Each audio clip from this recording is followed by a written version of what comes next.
You are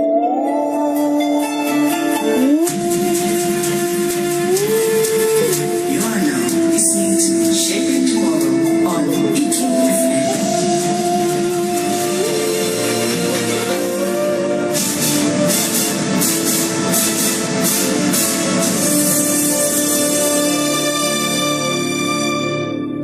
Assalamu alaikum. Welcome to Shaping Tomorrow on IKIM FM. I'm Shafiq Burhanuddin, Senior Research Officer at IKIM, and we're here for another exclusive conversation with Dr. Syed Tawfik Al-Attas.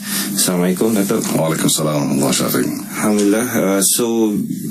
Just to recap what was the previous conversation all about. So basically, Dato', in your previous session, you gave a commanding view of our recent history, of the Muslims' recent history, which includes the external aspects, that is the role of the Zionist movement and Western superpowers in what was, I suppose, the disintegration of the Muslim world in the 20th century.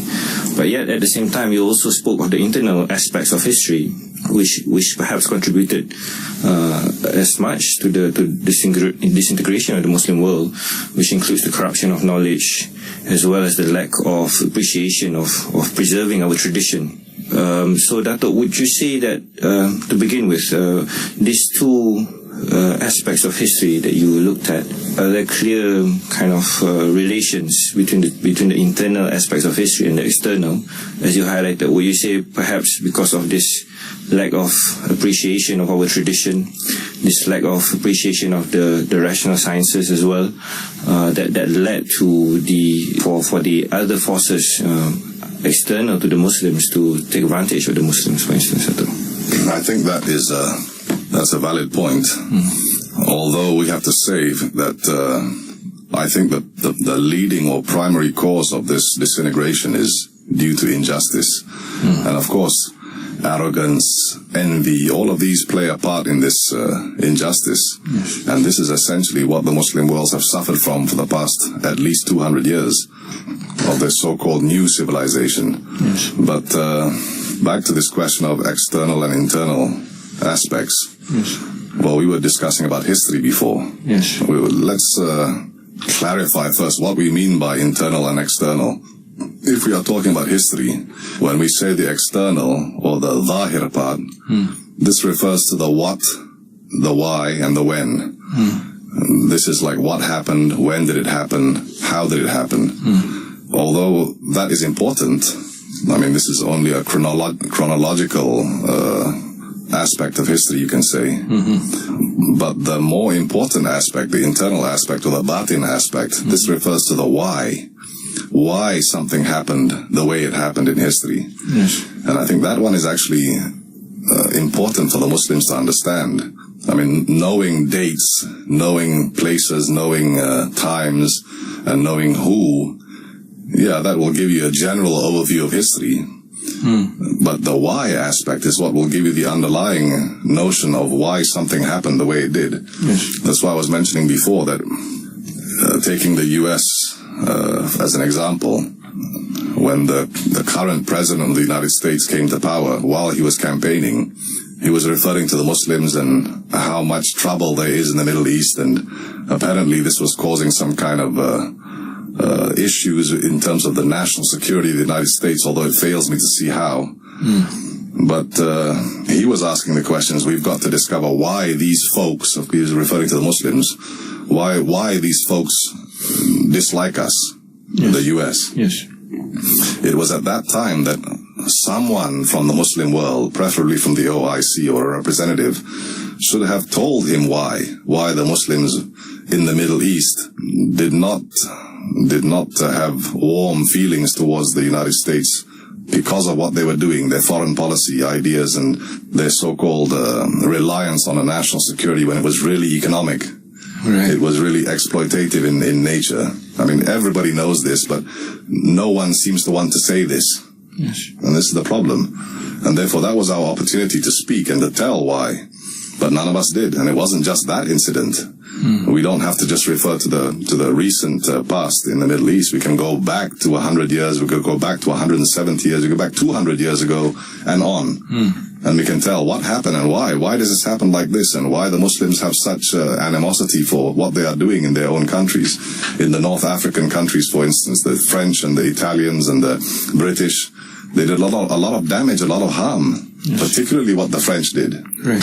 At least on the one hand, you can say the British, at least they didn't destroy the language of the Muslims that they had colonized. But the French, on the other hand, that's the first thing they did, was to destroy the language. Right. And in doing so, what you are doing is you are trying to change the thinking capacity of a people. Because, I mean, thought and language are reflexive. In other words, whatever you say is reflected. It's reflecting your thoughts. Yes. And again, how you think is reflected by what you say, what language you use.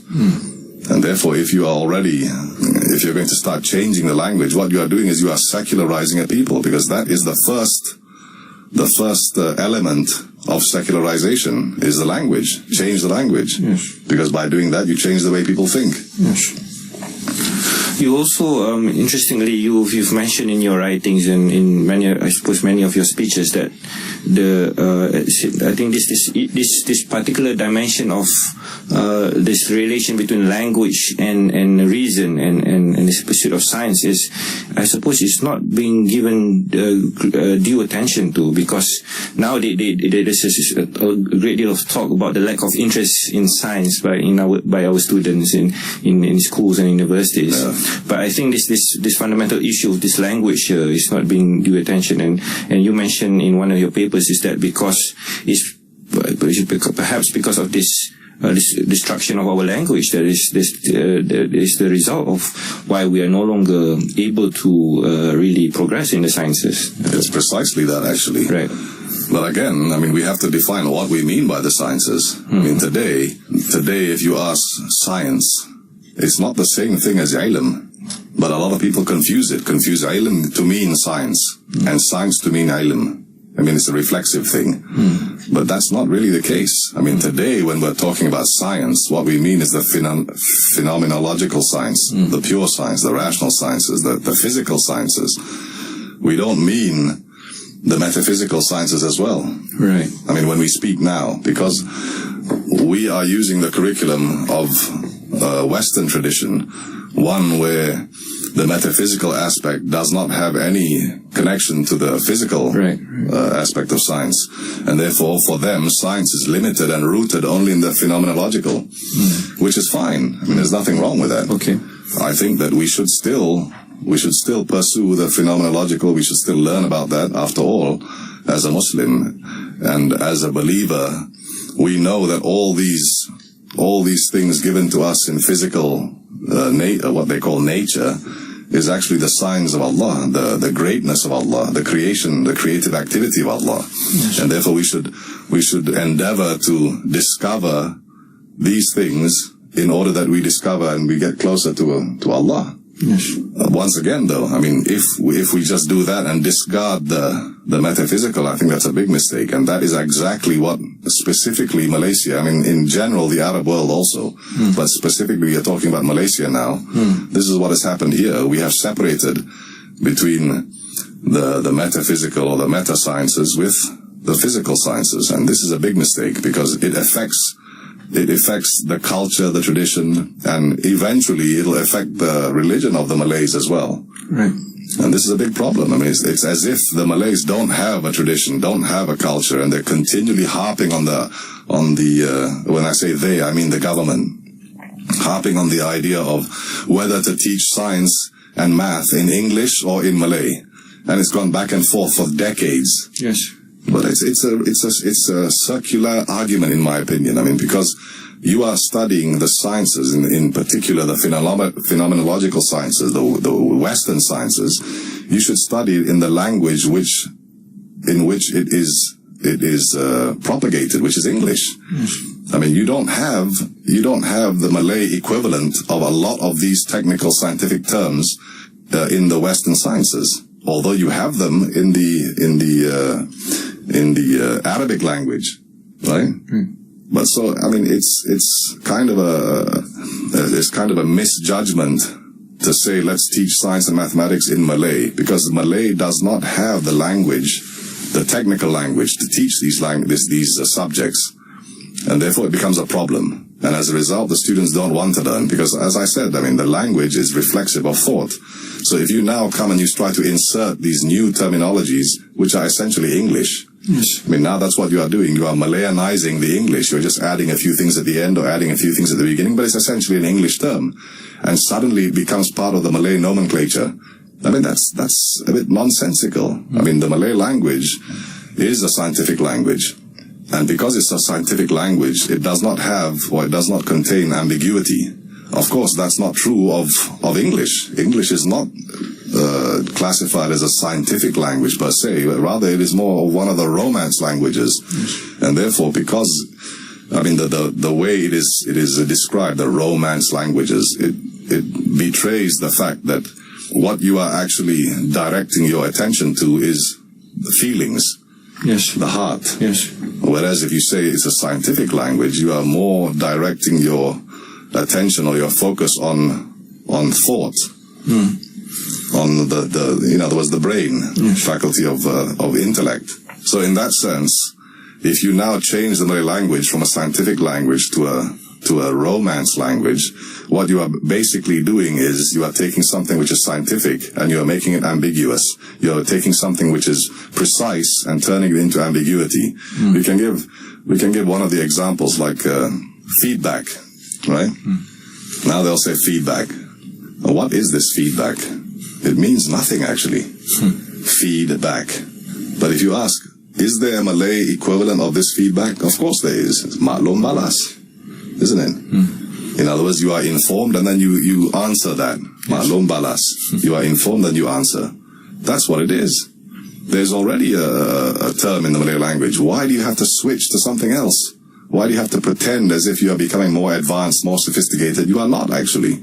And once again, from the last time we spoke, the fault of this is the politicians. These are the ones who are introducing political language to the nomenclature of the tradition of the Malays, of the tradition of the language of the Malays. And as a result, what will happen is you are creating a new generation of Malays, which is what I refer to as the Melayu Baru. And these people, the Melayu Baru, they don't really have knowledge of their own language, their own culture, their own tradition, their own civilization, precisely because their language has been altered. And therefore, their thinking also has been altered. So when it comes to thinking in a correct, rational, proper way, you suddenly find that there's something askew. I mean, this country is famous for the red herring. Okay. You know? Okay. We are famous for that. And it's because of this. What do you think about the efforts of several other Muslim countries? For instance, we see that the case of Iran, for instance. I mean, it was reported in the Israeli news that one of the intelligence officers stated that the fact that Iran is pursuing greatly and investing a lot of money in R&D in terms of and as well as in the sciences in universities, that they fear that Iran will surpass them in the technological advancements as well. So this is perhaps why in the geopolitical arena today we see there's a great worry by the Western powers on Iran. Will you comment on this? For instance, would you say Iran is doing something right with regards to the sciences? Absolutely. I think Iran is doing the right thing actually. I mean, they haven't lost the tradition. They're very proud of it, in fact. And they have to be commended for their efforts, because I mean, look at them now in terms of the sciences. I mean, the phenomenological sciences, the pure sciences, they have done excellent. They've done very well. In fact, I think, if I'm not mistaken, in terms of nanotechnology, they are fourth in the world in terms of that. Okay. I mean, they have kept their tradition. They have kept their madrasas. They have kept their khanqas. They have kept their student-teacher tradition. They have kept reading the past. They have kept reading philosophy. They have kept reading kalam. They have kept reading all the works of the greats. They have kept to that tradition. I mean, they continue to do it today. And therefore they should be commended. I think they're doing a vast amount of scientific research. And again, when we say scientific here, we mean the physical sciences. They've done a great deal in comparison with other Muslim countries. I mean, I remember that, I think I was commenting last time that if Iran is spending I think it's 4.5 or 5% of their GDP on scientific research for R&D. Yes. Whereas Malaysia only spends 0.8 on their R&D, 0.8%. Yes. And 0.1% or 0.2% of that goes towards tourism. I don't understand what tourism R&D is all about, but, you know, I can imagine the D part, but not the R. The D, maybe, you know, all this hotel and you know, what do you call it, hospitality centers, but where is the research? Yes. I mean, we are not putting enough resources, enough money into scientific research. But again, our understanding of science is purely that, the rational sciences. And then we have also confused the idea of science and technology as if the both are interchangeable. Yes. And that's not the case. I mean, science is one thing, technology is another thing. I mean, as a Muslim, we understand science, as we said earlier, to mean something greater and more universal than what simply the physical sciences contain. And technology is something apart from that. And in this sense, technology depends on the sciences in order for it to also develop. And not the other way around. How do you see that? You mentioned earlier how Iran is doing well in terms of cultivating even the religious sciences, you know, the theological discussions and so on. How do you see this being emulated here?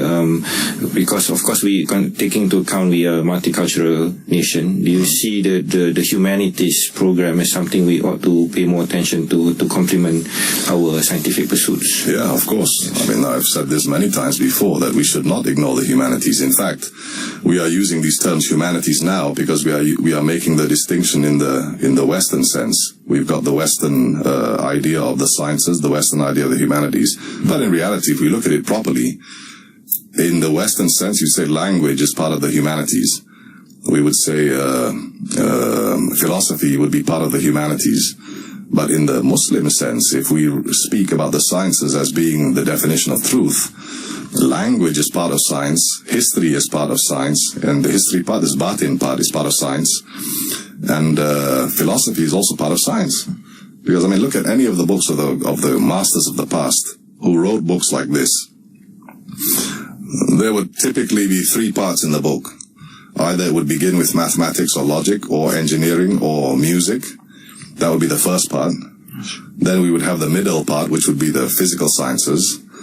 And then we would have the last part, which would be the metaphysical sciences. And this would be the entire scope of their philosophy. Why start with logic or mathematics or engineering or music? It's because these things are, these sciences for themselves, they are trying to train the mind how to think. Yes. And obviously how to think correctly. And therefore logic is very important. And mathematics, because it is a symbolic form of logic, is also very important. And music, because it has a certain meter, a certain rhythm, a certain note, it is also very important because it's all logical. It can't be haphazard. Otherwise it's just noise. Yes. Right? Or you have engineering, the same thing. And then you move on to the phenomenological sciences or the pure sciences. Yes. I mean, it goes from there. In other words, from your logic, you move to the natural science or the pure sciences, and from there, using your logic, you can reasonably make definitions, make theories, make inferences, make laws about the sciences, the nature of the science. I mean, the natural sciences, and then from there, you move to the metaphysical sciences, because as far as we are concerned, as far as the Muslim is concerned, one of the names of the Creator is Al-Alim, isn't it?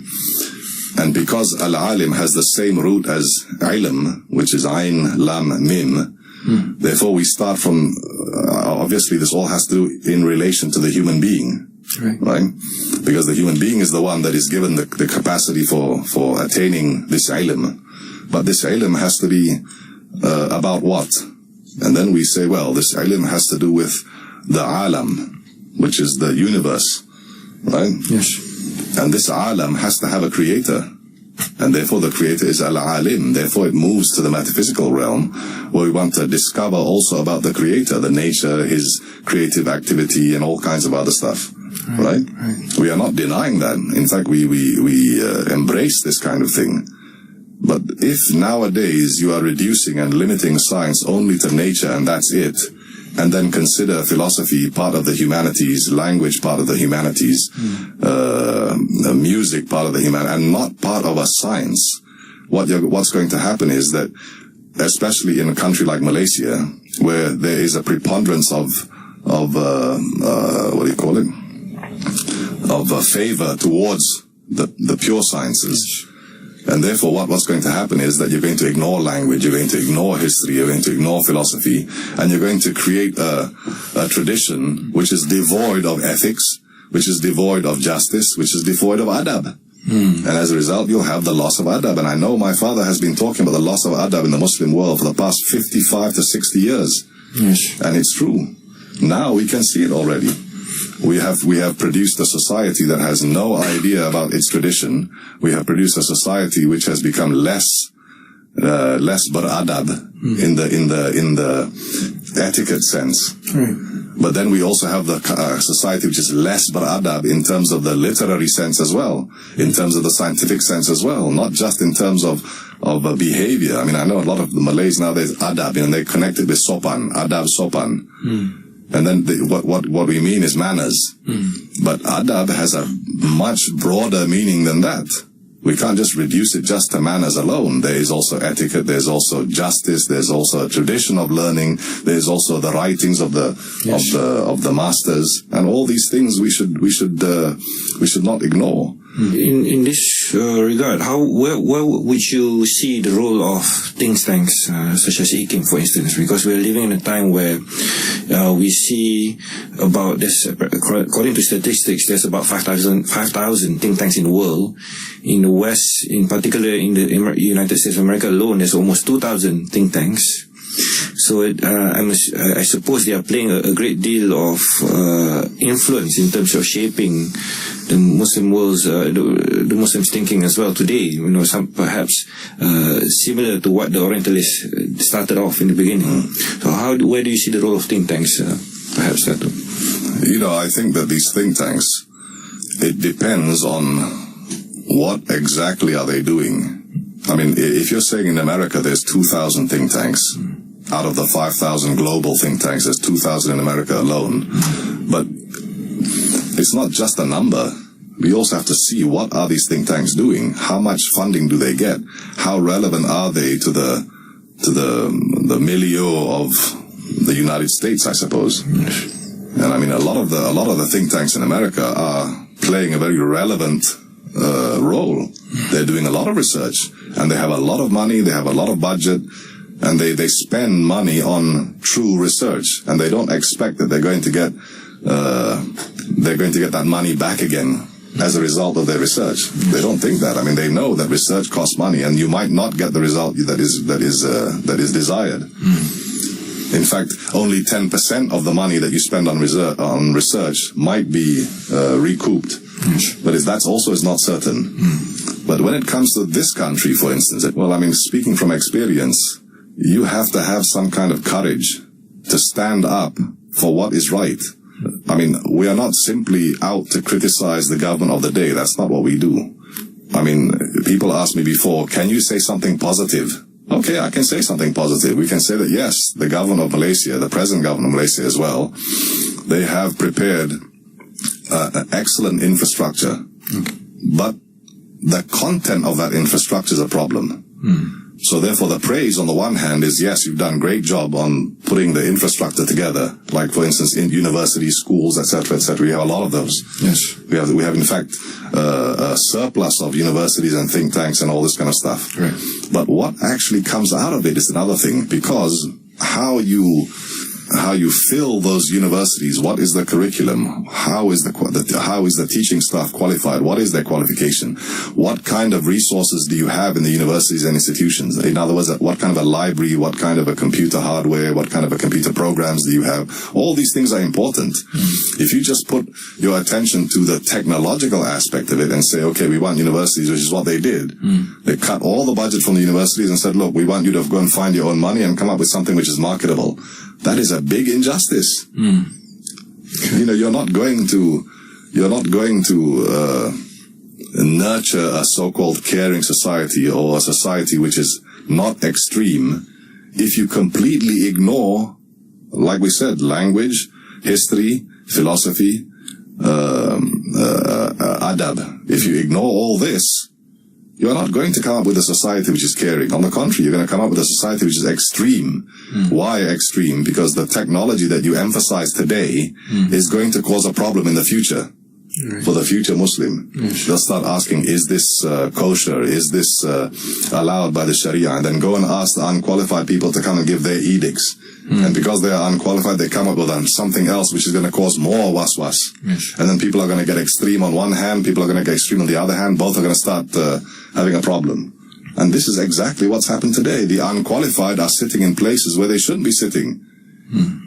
If you ask, what has been done in terms of research on Islamic banking? They don't want to know, because they are using the Maududi formula for the idea of Islamic banking, this idea of riba, the Maududi formula. Nothing else matters as far as that's concerned. We don't want to look anymore at the Fadl Rahman answer to Maududi. We don't want to look at the Hassan, I don't know, what do you call it? Ahmad al-Nagar ideas. Yes. You don't want to look at what the Iranian scholars or the Persian scholars have actually written about this. We don't care about all that. All we care about now is that we've established the Maududi-esque version of what Islamic banking is, the prohibition of riba, which again has not been completely understood or properly explained. And as a result, you have banks now operating on the conventional system, but they've changed the label to Islamic to convince the multitude of ignoramuses. And we don't use this in an insulting term. What we mean is the multitude of the population are generally ignorant. And they're going to be swayed by the fact that, oh, you have an Islamic system now. We're going to malabo with you. Yes. Right? Yes. But in actual fact, how Islamic is it? We have a Sharia board. That's what makes it Islamic. But the Sharia board has no idea about conventional system. Right. Neither do they have much of an idea of the Islamic system, because there's nothing much written about Islamic banking. You can probably perhaps source 50 books in the whole world written on Islamic banking. And yet there are thousands of books on the conventional system, but we are not aware of this because we are not knowledgeable on the conventional system. Yes. And we have this Ustad so-and-so or some, Dr. so-and-so who's supposedly very, very well versed on the Sharia or on the law or on whatever it is, and we have Sharia compliance. Is it really? If you don't understand the conventional system, neither are you that well versed in the Islamic system. What happens is the bank will come and tell you, the Sharia compliant manager or the Sharia compliant Ustad, this is what we are doing. This is how it is compliant with the Sharia. Betul tak? The fellow, yeah, betul. Sign off on it. It's not, we're not exaggerating. That is actually what happens. Okay. Because it's precisely because we don't learn. We don't have the facilities. We have taken our attention and put it somewhere else. Dato, earlier you mentioned several names in the contemporary Muslim scholarship, likes of Maududi and Fazlur Rahman, and perhaps I think even today there's still a great deal of debates on by those who are interested to look for solutions in the Islamic tradition, but they're not sure of who's who. You see, I think you wrote something about this, about the Islamic resurgence and the fact that it wasn't really an Islamic resurgence when since the Iranian Revolution, and there's a great deal of scholarship coming out from then. How would you situate the discourse since the so-called Islamic resurgence, the Islamic movements in the 70s and so on that led to many initiatives? Yeah, I don't think it's a resurgence as such. I mean, the Islamic or the Muslim tradition has continued, albeit in a much lesser fashion, but it hasn't completely ceased. I mean, there are still serious, proper, knowledgeable scholars who are actually doing work. But let's go back to the beginning. If you look at how the Muslim sciences spread so quickly, yes, it was primarily because of the translation movement, and this is in the 8th century. Yes. 8th century AD. This is even before then, maybe 7th century perhaps, when all the Ibn Bakhtishu and the other translators, famous translators, started translating the works of the Greeks, for instance. Yes. Right? Yes. They started elaborating on kalam. They started elaborating on theology. These kind of things are not easy subjects. Okay. But I mean, there was a translation movement. They did translate works into Arabic language, and in translating it, they translated it according to the understanding of their own tradition, which was Islam. Okay. And therefore, it is not a carbon copy of the earlier traditions. Rather, it is a translation which has already been colored by your own understanding, your own tradition. And in doing so, the Muslims corrected a lot of the misperceptions or a lot of the problems that occurred before that. And they also added and augmented their own ideas, their own thoughts. So they weren't merely, repositors like the Western countries like for you to believe. Right. We are not. We are actually originators. We are original. We have original ideas, original thought. And therefore, this translation movement is extremely significant in the rise of the spread of the Muslim sciences because of that. Yes. But today, in today's world, how much are we actually emphasizing on translating works of other civilizations, other cultures? I mean, I don't think we are doing much. I think there was one of the Western Orientalists, what is his name now? Bernard Lewis, I think. Yes. I think Bernard Lewis wrote a paper. I don't think it was a book. I think it was a paper he wrote once before to show how much translations were being done in comparison to the Muslim world by the West. Right. And he just used one example. He said Spain translates 300,000 works into Spanish and other languages every year. Yes. But then he said, juxtaposed to that, the entire Muslim world, the entire Muslim countries, they have only succeeded in doing 100,000 translations a year into other languages. Yes. If Spain does 300,000, and this report was more than 10 years ago, yes, so it's probably different now. Yes. But the significance of this report was that look how deficit we are in terms of our knowledge. Yes. If we just translate 100,000 works, I mean, are we so arrogant that we can't translate and learn from other cultures, other traditions? Why should we be that arrogant? The Muslims of the past were not like that. Right. They acknowledged the Greeks. They acknowledged who they took the works from. They were very appreciative. They were very praiseworthy for these people. I mean, look how Aristotle was considered by the Muslims. Look how people like Plato was considered by the Muslims. Socrates. They were held in high esteem. But today the mere notion of translating someone else's work who's not a Muslim is like anathema. And that's very bad. That is not the way Islam is actually supposed to teach you. You're not supposed to be so arrogant that you can't learn from someone else. Yes. Isn't it? It's interesting how you mentioned how our great luminaries of the past shows a great deal of respect for ancient Greek philosophers, and I suppose, but I think within religious so-called religious circles today, some kind of suspicion of scholars dealing with the philosopher, the hukama, the philosopher, and some they tend to believe that Ghazali's stand on the Greek philosophers was conclusive. Therefore, we ought to be more careful with those sources. So I think as a result, this benefiting or showing esteem to the likes of Ibn Sina and so on is greatly. No, I think that again is a corruption of opinion, really. Because I think Al-Ghazali was not saying that we should not respect him at all. No. Al-Ghazali's attack in the Tahafut, I mean, if you properly read the Tahafut, you will understand that Al-Ghazali was attacking certain things in Ibn Sina's thought. Yes. One of which was the transmigration of souls. Yes. Right? Yes. Another one was about the eternity of the world. Eternity, that's right. I mean, these kind of things, there were several points. So he didn't say the entire thing should be discarded. On the contrary, I mean, the fact that we can say that this Al-Ghazali, one of the greatest masters of the past, the fact that we can say that he argued this was for a particular purpose, and it was to show that these particular elements in their philosophy were wrong and in error, and he showed how he could overcome that using his own arguments. Yes.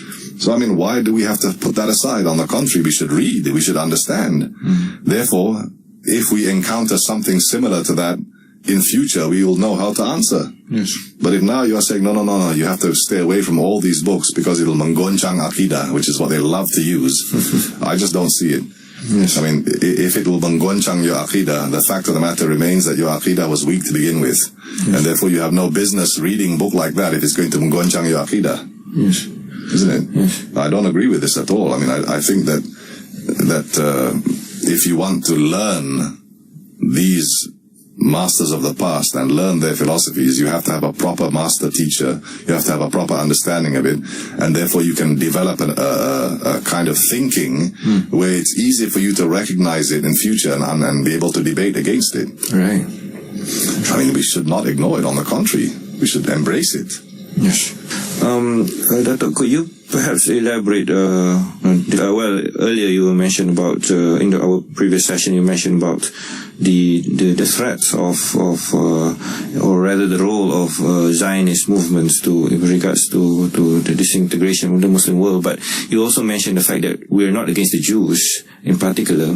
But how would you articulate the kind of cooperation or relations that Muslims ought to have better with people of other faiths today? Because it seems that there's a great deal of tension with Muslims and in relation to other faiths. No, I think that the last time we were talking about Zionism, etc., that was vis-a-vis Israel and Palestine. That was the history of that particular thing. Sure.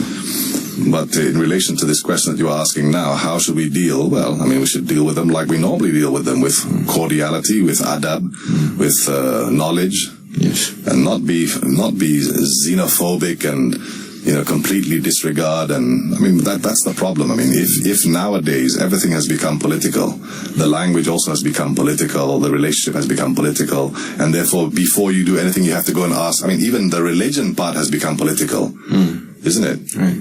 Before you have to do anything, you pergi tanya ustad dulu.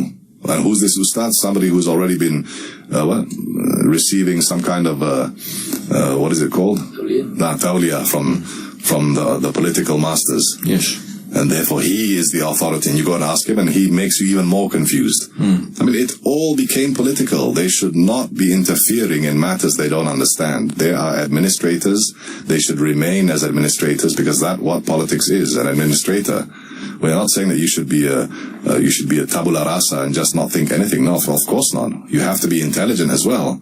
How to deal with people is one of the fortes of politics, actually, isn't it? You have to be able to know how to deal with people, but you shouldn't be able to inflame tensions and I mean, you know very well what we are talking about. Yes. Isn't it? So our relationship with non-Muslim countries should just be as they were. I mean, we are not going to go and start proselytizing our religion to them. Neither are they expected that they're going to proselytize religion to us. Yes. But we shouldn't be afraid. And one other thing that I think we should mention here as well. Yes. When you don't realize that you are the representative of the Prophet, when you stand up there on the pulpit and you start giving the khutbah, the khatib there is the representative of the Prophet. Yes. Prophet, whenever he gave khutbah, he never condemned, he never maligned, he never infuriated. He never did any of that. Yes. But today we have just the opposite. Yes.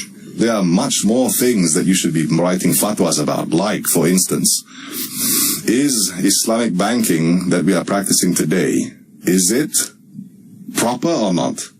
Is it really Islamic or not? Now, write your judgment on that. Write your fatwas. Why are they not writing fatwas on corruption of knowledge? Not simply the corruption. Even then, I don't know whether they've written a fatwa about corruption. Right. I mean, monetary corruption. Okay. Raswa. Is there one?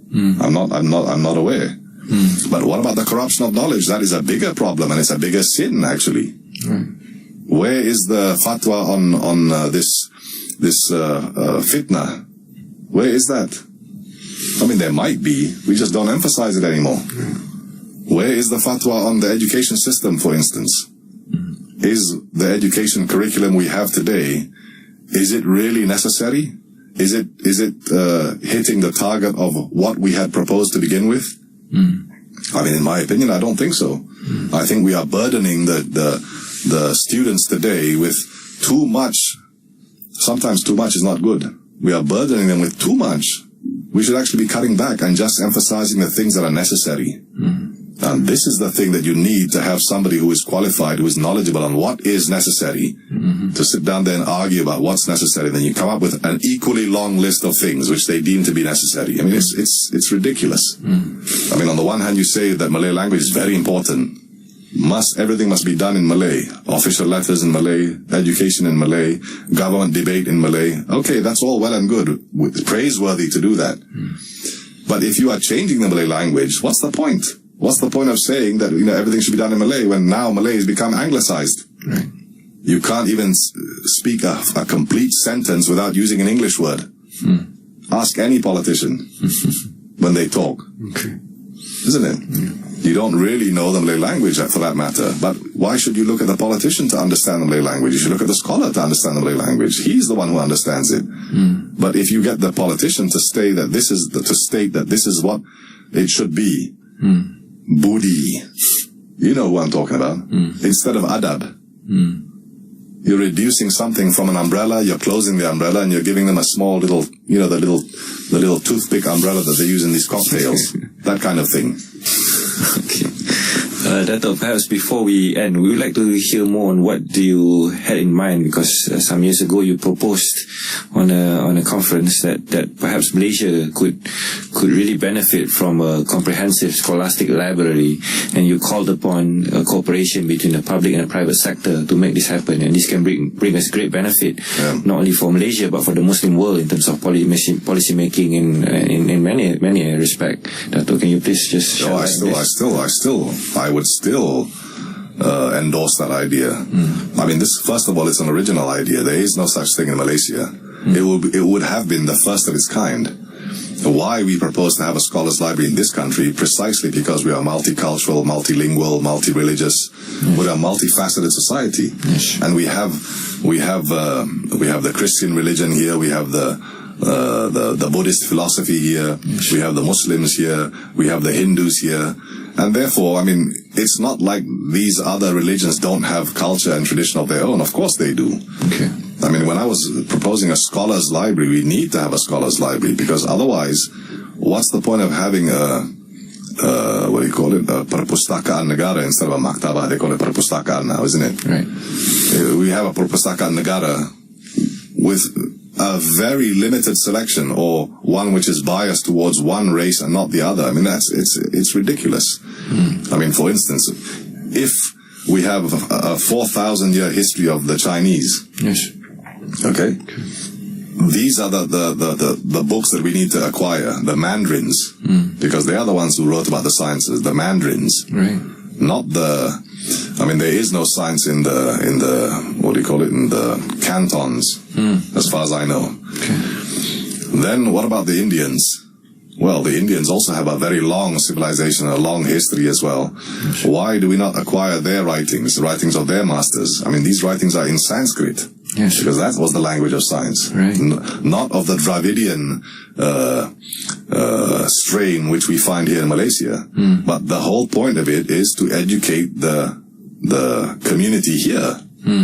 What about the Muslims? We should have a huge library for the Muslims. I mean, the Muslims have written more than anybody else combined. They have more writings, more philosophy, more tradition, more culture than anyone else combined. I mean, this is a historical fact. Right. And yet, we know very little of it. I mean, what we have in terms of the manuscripts of the Muslim world which are known to exist, that only represents 5% of the total number of manuscripts that were produced by the Muslims throughout their history. 5%. Right. And of this 5%, we have only managed to decipher, understand, translate 2% of that. Right. Of that 5% totality. Right. And already that's a lot. Yes. Already that is consuming a lot of our time. So there is still a lot of room. I mean, look, the Chinese civilization and culture has a long history. They have lots of writing, a lot of tradition, but we don't have any of their works. Yes. The Indians also have a long tradition. They have a long history of writing, of sciences, but we have none of their works. We haven't studied any of it. The Muslims and the Western world, there is a lot of it, and yet we are selective. We only want to buy books which apparently have to do with fiqh. Right. I mean, that's not a problem, but fiqh limited down to the idea of jurisprudence or law. I mean, again, go back to the past. The idea of fiqh has to do with science. Science as we understood it just now. We explained it just now, that kind of science. But now it's been reduced to just law, jurisprudence, and therefore you are losing a lot of the elements of the real understanding of fiqh, the scientific part, the metaphysical part. All of that is lost. The language part, the Sufi part, all gone. Because you have limited it just to jurisprudence. But if you're going to use jurisprudence and hukum hakam for everything, it's misplaced. You are limiting education for the Muslims, and it's very bad. Because this is what I again call the corruption of knowledge. You are not qualified to talk about these things, and yet you stand up and say, I want to be counted as one of those people who can speak about it, when you actually don't have any qualification to. Thank you very much, Dato'. I think that's all we have the time for now. Ladies and gentlemen, you have been with us on Shaping Tomorrow with Dato' Dr. Syed Tawfik Al-Attas. Until next time, wabillahi taufiq wal hidayah. Assalamualaikum warahmatullahi wabarakatuh. Wa alaikum salam. Thank you. IKIM FM.